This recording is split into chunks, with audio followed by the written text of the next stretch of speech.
Mummy अब कैसी हो आप? अब अपना ध्यान आपको ही रखना पड़ेगा, मैं तो नहीं आ सकती अभी। ससुराल वाली बेटी माँ से फोन पर बोली। हाँ अर्चू, तुम मेरी चिंता ना करो, तुम वहाँ सबका ध्यान रखना, यहाँ की चिंता मत करना। बेटी की माँ और क्या कहती। फोन रखते ही अर्चना फिर घर के काम में लग गई। आजकल माँ से शाम को ही बात होती, क्योंकि सुबह के काम बहुत बढ़ गए थे। सास के अचानक घुटनों का ऑपरेशन करवाया था, इसलिए अर्चना पर घर की सारी जिम्मेदारी आ गई थी। अभी शादी को 2 वर्ष ही हुए थे, लेकिन अर्चना ने सब संभाल लिया था। ऑनलाइन ऑफिस का काम रात तक चलता और वो थक जाती थी, इसलिए अभी नौकरी भी छोड़ दी थी। अर्चना का पति बीर यूं तो घर से ही ऑफिस का काम करता और घर पर कभी कभार मदद भी कर देता। बीर की थोड़ी सी मदद अर्चना को बहुत लगती। अर्चना की माँ भी धन्य समझती कि बेटी सुखी है सासरे में। बीर को घर से बाहर दोस्तों के साथ घूमने का एक मौका मिला, जब सभी ने 2 दिन लोनावाला जाने का प्रोग्राम बनाया। अर्चना ने बीर की तैयारी कर दी जाने की। वो बोली, मैं भी बहुत बोर हो गई हूँ घर पर, मुझे भी बाहर जाने का मन है। बीर अपना सामान चेक करते बोला, हाँ माँ की तबीयत सही हो जाए फिर 1-2 दिन बाहर चलेंगे। शाम को सास की बहन का फोन आया। हाँ दीदी मैं ठीक हूँ, अर्चना भी है ना, अब तो घर पर नौकर आने लगे, कुछ ज़्यादा काम नहीं होता, बस दोनों समय का खाना ही बनाना होता है। बीर आज ही लोनावाला गया है, बहुत बोर हो गया था बेचारा।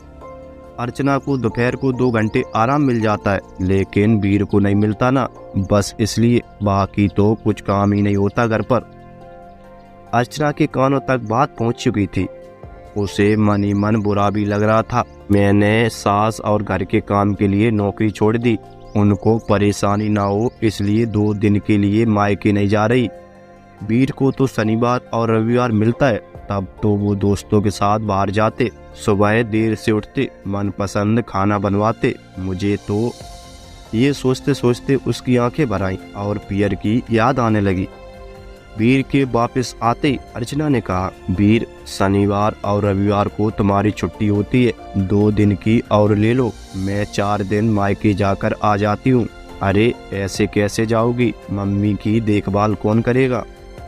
बीर वो मेरी सास है और तुम्हारी माँ, और घर पर काम ही क्या होता है, खाना ही है ना, 4 दिन टिफिन लगवा लेना। तुम तो अभी बाहर गए थे, बाहर तो सब खाया ही है ना, या फिर अपनी बाई को कहना बना देगी। तुम कुछ समय माँ के साथ बिताओ, ऑफिस के काम के कारण तुम उन्हें समय नहीं दे पाए। अर्चना ने सीधे सीधे कह दिया। मुझसे नहीं होगा यार अर्चना, 4 दिन घर पर बोर हो जाऊंगा।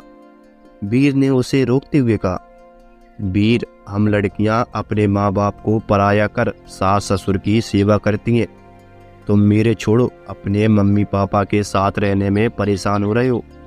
अर्चना ने व्यंग्यात्मक अंदाज में पूछा। वो आगे बोली, अब रोज मुझे दोपहर को आराम मिलता है, तुमको नहीं मिलता ना, इसलिए छुट्टी लो और आराम करो, मम्मी के साथ बैठ बातें करो, उनको समय पर दवाई दे देना, टीवी लगा देना, थोड़ी पैर की एक्सरसाइज करवा देना, बाकी काम ही क्या होता है। बीर मेरी मम्मी और पापा भी अकेले, मम्मी की तबीयत भी नरम गरम है, फिर भी वो कहती है तुम वहाँ ध्यान रखो। एक बात बताओ, जब एक लड़की शादी करती है, ससुराल के सारे रिश्ते अपने बना लेती है, तो लड़के क्यों नहीं, लड़के के माता पिता की देखभाल करना बहू का फर्ज है, ऐसा बताया जाता है। तो शादी के पहले वो फर्ज कौन निभा रहा था? बीर मुझे शिकायत तुमसे नहीं, बरसों से चली आ रही इस सोच से है कि बहू के आते ही उससे इतनी उम्मीद कर ली जाती है कि वो थक जाती है। फिर भी ये कहा जाता है कि बहू नसीब वाली है, ऐसा ससुराल मिला। मैंने नौकरी क्यों छोड़ दी, तुम जानते हो, मैं मायके नहीं जाती, तुम जानते हो, लेकिन ये घर तो तुम्हारा है, माँ बाप तुम्हारे, फिर सब कुछ मेरी जिम्मेदारी कैसे? 2 समय का खाना क्या बेटा नहीं बना सकता? 4 दिन अपने माता पिता के साथ नहीं रह सकता? बल्कि लोनावाला जाने की जरूरत तो मुझे थी। खैर इतना सब इसलिए बोल रही हूँ कि अब तो सोचना होगा कि शादी के बाद लड़के के माता पिता का ध्यान रखना बहू की जिम्मेदारी है, तो लड़की के माता पिता की जिम्मेदारी किसकी?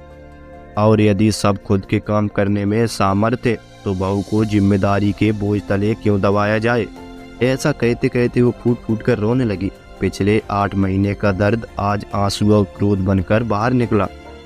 वीर ने अर्चना को गले लगाया और बोला, हाँ गलती तो हुई है, बहुत ग्रांटेड लिया मैंने, लेकिन अब तुम देखना बदलाव तो होगा।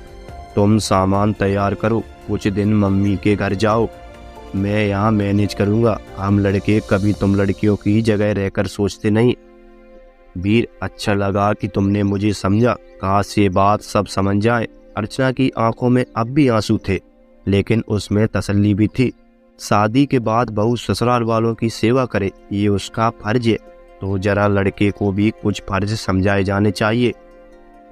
धन्यवाद दोस्तों। आपको हमारी कहानी को लेकर कैसी राय हमें कमेंट सेक्शन में अवश्य बताएं और हमारे चैनल को सब्सक्राइब कर लें।